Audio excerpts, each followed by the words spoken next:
So you need to learn to fascinate and follow up. We have an attention span of a goldfish, which is about 9 seconds. I think that's dwindling a little bit more every day.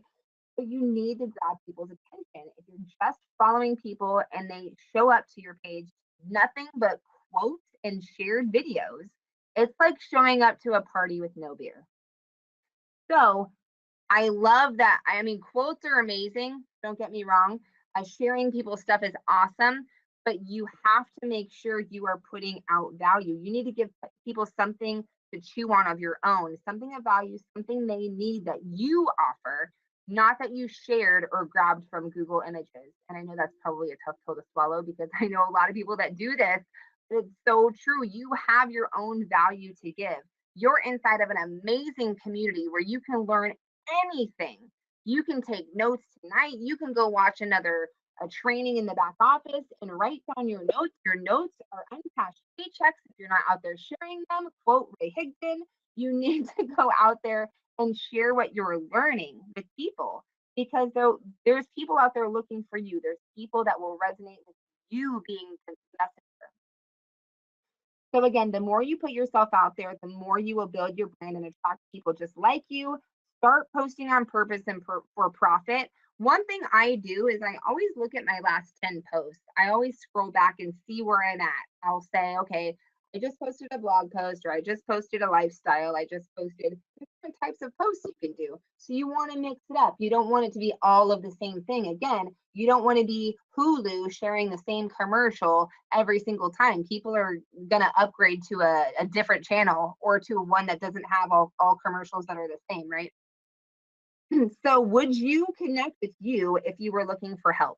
This is a question that you need to ask yourself. If you yourself were looking for someone for help, for someone to help you, would you go to your timeline and think, "Oh my gosh, this person could totally help me"? That's something that is it's an awakening for you to really look at your post and be real, be honest with yourself. And if not, it's okay. Let's just change that.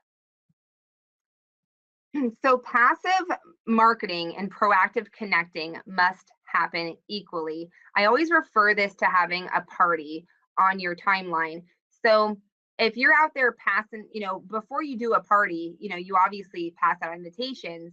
So you're out there following people. That's you passing out flyers, passing out invitations, letting people know, hey, I exist. And then you're basically inviting them back to your timeline. And if they come back to your timeline and it's not looking good, again, they're going to bounce. But you have to be proactively connecting with the people who are showing up. If you're rocking your timeline and things are looking good and you're starting to get engagement, people are starting to react to you, you can't just assume like, well, I'm an attraction marketer. I'm going to sit around and wait for them to, message me from what I just posted.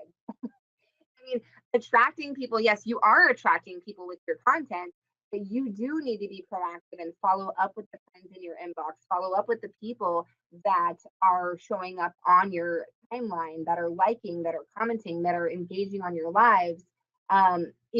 Make sure that you're having those conversations and just, don't think about like the script or what's the best thing to say. The best thing to do is be you, be interested in the person, go look at their timeline and talk about something that's going to excite them, be genuine, and don't feel like you have to have like this certain script or formula. Just if you're excited and you're really looking forward to learning about them, that will come through. So, and then what you want to do is you want to be engaging on their posts, build rapport, right? If you want, remember, you get what you give. So if you want likes, if you want engagement, go out there and give that to them. And then the more content you deliver on your timeline, the less work you have to do on the back end. So it makes it really easy when people come to your page and you're delivering value and you're delivering knowledge and things that they know that you can help them with. They're like pretty much closed at that point. Like if they're really looking for someone, it's easier for you to say, hey, how are things going? And people will break down and be like, and tell you how things are going. They'll tell you what's wrong. They'll tell you how they're struggling or how you can help them. There's no more wall because they sense that you're someone of authority that could really help them get to that